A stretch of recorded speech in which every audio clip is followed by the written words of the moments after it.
This is Things I Wish I Knew, the podcast from Thinking Faith, a work of the Jesuits in Britain. I'm Julia, I'm in my early 30s and I'm living in a young adult community run by the Jesuits in London. We all live hectic lives and often don't get time to reflect on what's happening both to us and around us. So this podcast is meant to help you to take a moment to stop and think about where you are, where you're going, and where your relationship with God fits into it all. So every week I'm meeting a new guest who tells me about something they've experienced which changed their life forever. And by talking about the things they wish they'd known at the time, we'll explore the idea that God is in all things. Today I'm speaking to Dominic. Dominic is a solicitor living in London, working in immigration and personal injury law. And he was raised Catholic and born through donor conception, and raised by his single mother, not knowing who his father was. And he shares with us in the episode how he reached out to his father and how he wished he'd done that sooner. So, Dominic, when did you know you were donor conceived? So I've always known. My mother says that when I was 2, I asked her, "So where's Dominic's daddy?" And she had to explain to me in terms a 2-year-old could understand. So I don't remember that, obviously, but I feel like I've always known. Yeah, as you said, at 2, you don't remember that, so you probably don't remember how you feel. But how did it feel growing up knowing that? I think perhaps at the time, I never felt a terrible lack. I think perhaps as I've, met my father now, perhaps as I might have children of my own, I'll see what I was kind of lacking and missing. But at the time, not so much really. I felt quite content. I think I quite liked having something a bit unusual about me. I quite liked that in a sense, being a bit different. I think that was maybe somehow quite satisfying, somehow, feeling I was maybe a bit special. Was there a point in your life where you wanted a father figure, though? I had a lot of strong male role models around, so I feel that was there. But I think as I've got older, looking back, I think maybe more as I look into my teens and my 20s, I can see now how when you're coming into that awkward stage of coming into manhood, what it is to be a man, that maybe I lacked it in that sense. But not so much at the time. It wasn't something I was so aware of, I don't think. And how do you think you could have benefited from it then? I suppose just having someone to go to for advice, having that kind of, just generally, just having someone who's very close to you, who wants the best for you and knows what it is to have grown up into manhood and advise you in that way. You mentioned your mother, so your mother was, you were raised by a single mother, and not knowing who your father was. How was that, and how do you think that affected who you are now? I'd say my relationship with my mother has been, we have a very close relationship, and it was only just me and her growing up.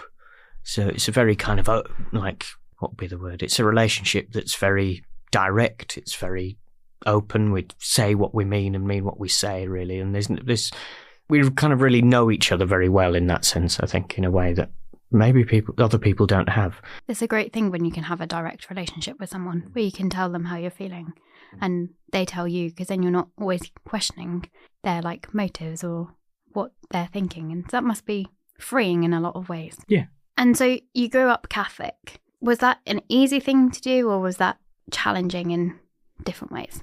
Certainly. It certainly felt easy. As a child, I was, I think my mother took me to the local parish priest, who was Father Tom Heenan. He was very accepting of me. My mother sort of talked about circumstances of my conception. So that was never an issue there. And I felt very at home in that parish community, which was, a very kind of inner city, quite underprivileged parish community with a real rich sense of community.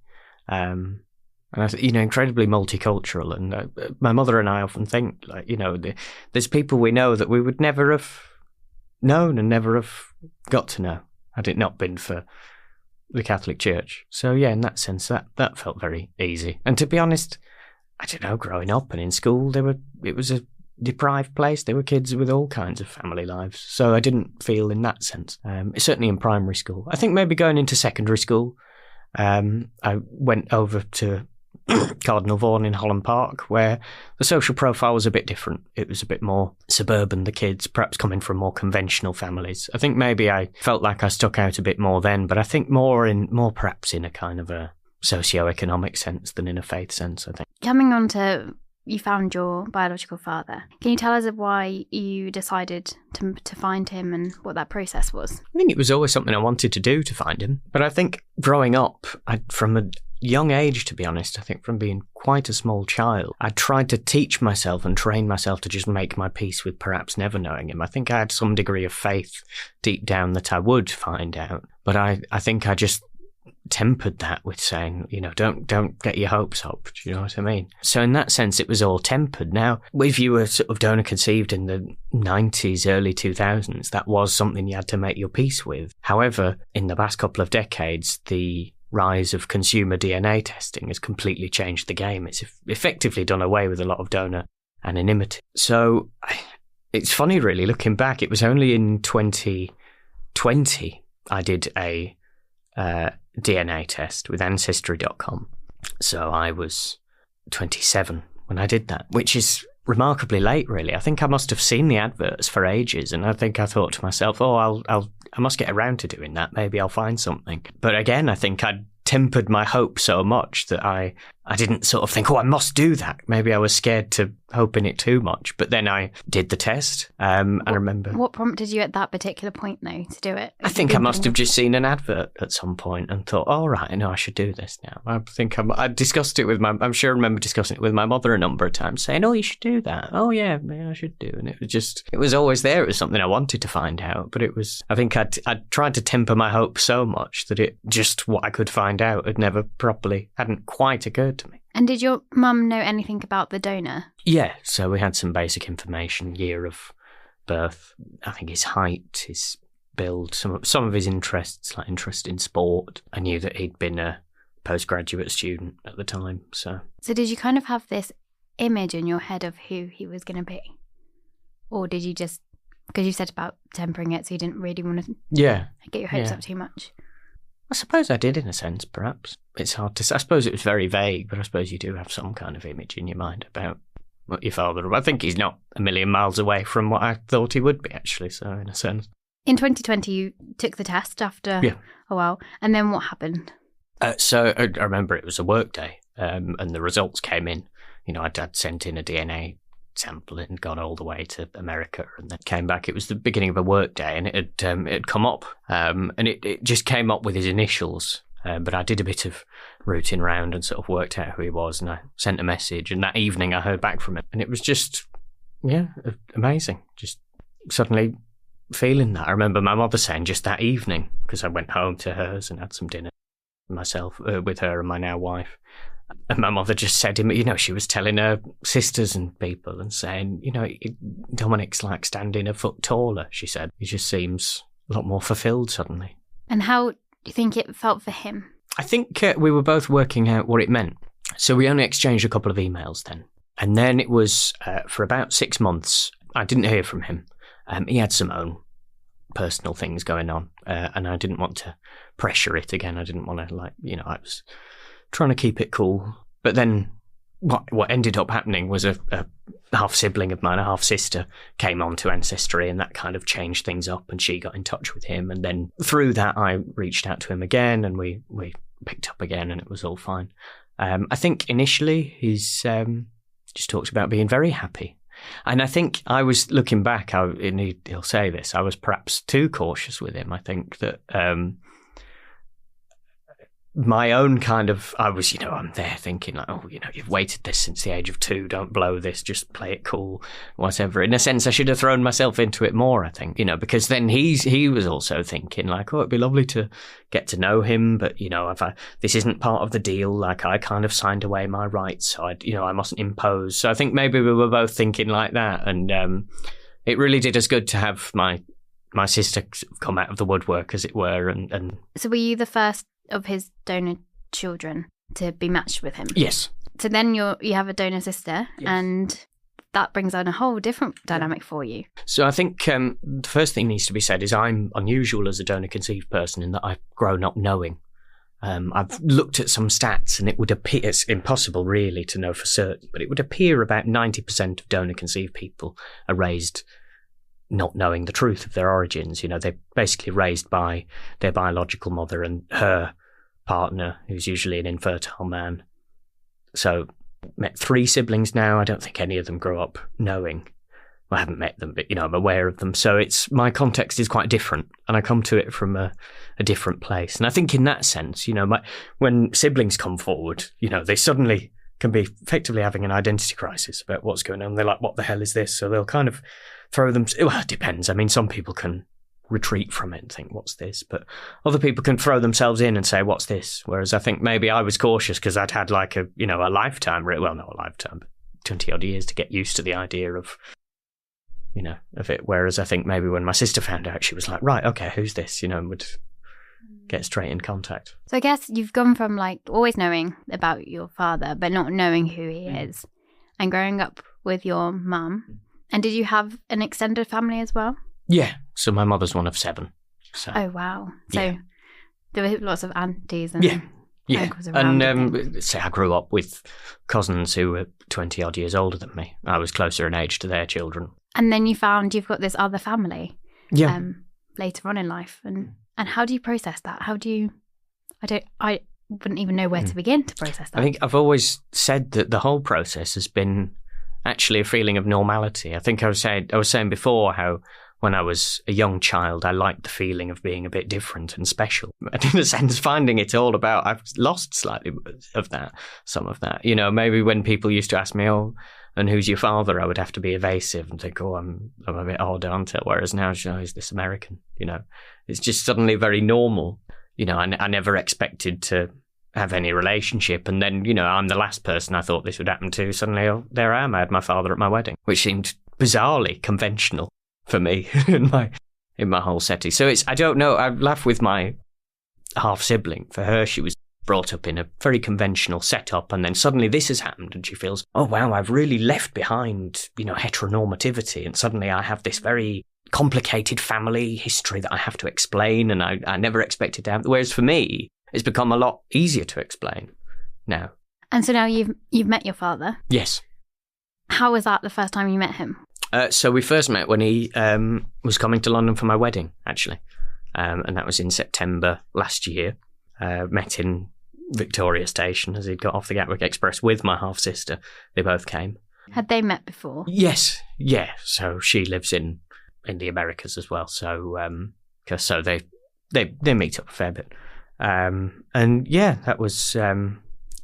I suppose it was a bit whirlwind in a sense. I was in the middle of doing my wedding, but we did have a couple of days together and we had a really nice time. And we speak very often on Zoom. But yeah, we had a couple of days together. And then one of the things we did was my father and my half-sister, they came to just have dinner with me and my mum in the flat I'd grown up in. And again, that was a kind of a suddenly coming to some kind of conventionality suddenly, that we'd been this, sort of quite unusual single mother with a kid for years, and then suddenly, we have father around the table and my sibling, and it's suddenly like, just... There must be a big change to your mum as well. Yeah. She's been overjoyed by it all. And I think she's glad that I have a bigger support network. She doesn't perhaps feel as on her own about it at all. And, she knows I have that support to... How did you make the decision that you went from... found out about your father, found out about your biological sister, and then you had them at your wedding? What kind of was your thought process, your discernment, your kind of mindset that took you into that place? I suppose, again, I was always wanting to be, in those early days, I was wanting to be careful, don't freak anyone out, don't presume that people see you as my son and that I should see him as my father, just careful. But it was, we really got on. And I remember there was this real feeling of closeness, and I felt somewhat out of a limb and just saying, it's got to, and I was kind of sort of tentative, and I don't know, it almost started, it felt like the beginning of a relationship when like, how much do we want to commit, or do you know what I mean? Now, in that sense, so it was wary, but I just said, it's got to the point where I feel like I have to have, not in a feeling of like bland obligation, but out of a genuine sense of closeness. I want you at my wedding, And I asked them both, and they were both really happy to come. And what's been wonderful about having them there is it's created that kind of like now we feel more like a family, in the sense we have this happy memory family member. Oh yeah, we were at Dominic's wedding. It's less abstract now. The idea of us having this family relationship is like they were both at my wedding. And I know you've said that you made sure that they had a place at the wedding, so they didn't just feel like they came in and sat at the back. Like you brought them to the front. Yeah. Well, my attitude was, look, if we're going to do this, let's do this properly. And I just felt it would have been ridiculous to have my father and sister sat at the back and people saying, oh, how do you know the groom? Oh, I'm his father. Do you know what? I just thought, bring them up and if we're going to do this, then steer into it. So what do you wish you'd known before you'd met your father? It's hard to say, really. I think perhaps, I'd wish I'd known that, maybe to be less cautious and to throw myself into it. In that sense, I think that's something. But we're there and everything's wonderful now. But I think in that sense that kind of caution I had, that was really, as I say, just, a lifetime of just thinking, play it carefully now, don't be overdoing it. Maybe I should have thrown more caution to the wind. That's really interesting because we've done a few of these interviews and nearly all of our guests have talked about wish they'd done it sooner. Yeah. Like wish they'd thrown themselves into it sooner. Yeah. I suppose I've talked about how, it took me till I was about 27 to do it, but to find out. But I don't know, in a sense, there's part of me that, of course, wishes I could have found out sooner and could have been part of my life earlier. There's also a part of me that thinks, I don't know, I kind of did it in the right moment of my life. I was, out of university, getting on for 30. I was sort of, as a trainee solicitor, so I was nearly there qualified. I felt like, not a finished article, I would never be so arrogant as to say that, but quite a kind of a developed human being who could then take on a new relationship. It would have been wonderful to have my father there earlier to support me, but I don't know if I'd have been aware of it in my teens or when I'm in my university days and I was in a bit more of a struggle in my life about who I was. I'm sure he would have supported me, but I don't know, it would have been, again, maybe I'm being too cautious, but I think it would have been a lot to place on someone to kind of steer me through that. I feel like I came to it as quite a settled, but my relationship with my father feels like, in some ways, like a relationship of two adult men, in a way. And I quite like that in a sense. I was just thinking that often parents and children have that difficulty of jumping from being a parent and a child to being an adult and how to balance that out. But I guess in some ways you've skipped over that awkward stage. I have skipped over it. I think I've said I feel this less, although it's something I do think about. I think my father certainly feels it, a feeling of missing out, that he'll see pictures of me as a child and a baby and feel like he missed out on that whole part of my life. Yeah, has he learned anything about you or any particular milestones or a particular thing that's happened in your life that he wish he'd been there for? Generally, yeah. Lots of things, I suppose, just growing up. I think we would have really got on. I was the sort of kid who would really get on with adults and have a chat and talk. So I think there's that. One particular thing that happened to me is when I was 17 in 2009. This was during the swine flu epidemic, actually. I got swine flu and I fell ill with this superbug called PVL, which was a form of pneumonia. I ended up in a coma for a month. I received the last rites like it was, 50-50, I think, for a while. But I recovered. But that was just as I was going into upper sixth, so I had to take the year out, and it was a long recovery. And there was a lot of trauma there. There was a lot of psychological trauma to recover from out of that, and anxiety and things like that, as well as physical recovery. And my father is a psychologist. I'm sure it would have been wonderful to have him around there. So you talked about that kind of challenge of missing out on things. Have there been any other challenges that you have both faced or you in particular faced? I don't think so. It's been quite an easy process. It feels very natural now with him. I think we certainly feel like we could say anything to each other now and just be very open about what we're thinking, what we're feeling, If anything ever comes up around, the whole kind of weirdness of how do we negotiate this kind of relationship in these kind of strange circumstances, we're just very open about it, and we'll just talk and discuss and say, I'm thinking this, what do you think? And that's really good, particularly because we were saying earlier how you were the first of the donor children. So as others are coming out, it's good for them to be able to see that open relationship as well. So you've now got 3 that you found out about, or? Yes, 3 others that I've found out about. And have you got different relationships with them? Yeah. So it's my sister who's really keen to be open. I think the other 2 are a bit more reticent, what does this mean, and that kind of thing. This one I've talked to a bit. So it all depends. People relate to it differently. And as I say, it's my experience is, I think, listeners should understand my experience is actually the minority of having grown up knowing. Vast majority don't. So discovery of this kind of stuff is often a big bombshell. And at the same time as people are meeting these new siblings, and they're also going through a identity crisis, and it can be an incredibly difficult time. Yeah. And with that really difficult time, and just my mind got blown about like your whole identity kind of changing when you're like late 20s or early 30s or whenever it is.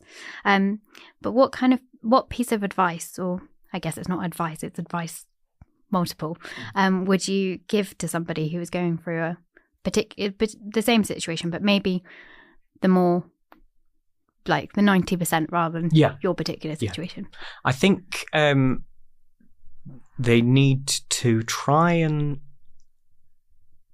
step out of, that crisis and just think this is kind of necessary information I need to find. I can think of donor conceived people I've heard of who are kind of terrified to pry even further. And I would actually say, no, get your ancestry test. You can set it to completely anonymous, but just get it up so you can just see what's out there, and you take control of the process. And you don't have to be pals with everyone, and you don't have to be sending Christmas cards, say, to everyone. But I think it's just see it as a necessary task to be able to map out all your close relatives and see where they are and think, okay. And then if you want to be developing, sibling relationships, that's a bonus. But I think that's the main thing. Just see it as a necessary task. Is there anything you feel like you've learned about yourself, having now met your father? I think so, yeah. In a sense, I can see perhaps where some parts of me have come from. I think my mother's side are quite passionate people, quite, really wear their heart on their sleeve. Not that my father's side lack passion, but they're quite a lot more cerebral as people, I think. And, my father's a psychologist, so is his father. There's a lot of academia there. Do you feel like your faith fits into this story, or is it in a separate box from it? I think it does. It's certainly been there to try and bring that before the Lord, our kind of family, And obviously, it must be said that, it's perhaps not on some level the church's ideal of family, but it is what it is. And I think all families are vehicles of divine love, and just being able to bring that before the Lord, physically at my wedding, and know that that's valid, I think. So how has your faith changed and developed since you 2020, when you discovered your father? I'm certainly grateful to God for having this, not only for just finding out, but having this wonderful relationship there. And it's interesting as well, my father's family are quite very religious, so it's been interesting having that to relate to and feeling accepted in that way. And I think, as I say, I think it, perhaps transforms my own thoughts about fatherhood. Maybe my own devotion to St. Joseph has changed, you know what I mean, in a sense. I'm now, looking forward to... I'm going to be very interested, if and when I have children of my own, to look at how this kind of affects my thinking and my approach. And I know I have that and my own model of fatherhood, I think. That will affect your view of how you'll be a father. But I guess it's also exciting that your future children will get to know their grandfather as well. I know, I've often thought that I didn't grow up knowing my father, but my children will. And I'm sure for them, for many years, it'll just feel very normal, like, oh yeah, granddad, whatever. It'll only be as they get older they'll understand the story of how I found out about him and be, and they'll themselves, I'm sure, feel very grateful that it's all come together. I was going to say, I guess they won't be 2-year-olds asking where their grandfather is because they'll know him. So before you were talking about being welcomed by his family, can you tell me a bit more about that experience? Certainly, yeah. So when I went over in May to the United States to visit him and completely welcome. We had a sort of a big family get-together to welcome me. It was wonderful. At my grandmother's house, and my auntie was there, and her children and their children. So it was wonderful and just felt very natural. As I say, it's I always say this feeling has been more of a settling into normality. Nothing has ever felt surreal. It's just felt like, oh, this is my normal now. And just being welcomed and to be able to sit around the dinner table and chat away. One final question for you. What are you most grateful for, or things you're grateful for of this experience that you've had now that you've met your biological father? I'm very grateful for the openness that I can share with my father and my sibling, that we can speak very frankly with each other, that perhaps a lot of my caution I can let go of. And any kind of awkwardness over this, what is admittedly quite a strange arrangement, we can just talk through. And I think that's very important. So that's really good to hear. Thank you so much for joining us. Thanks for listening to Things I Wish I Knew. I know this episode is going to stay with me because of the way Dominic talks about him finding himself through finding his father. Please do recommend this episode to your friends. And how about you? We'd love to hear how Dominic's story resonated with you. And why not also tell us if you're facing an experience you wish you knew how to look at differently. It might just be something we can help with. You can write to me at jcorcoran@thinkingfaith.org and find out more about the themes we've discussed today at thinkingfaith.org.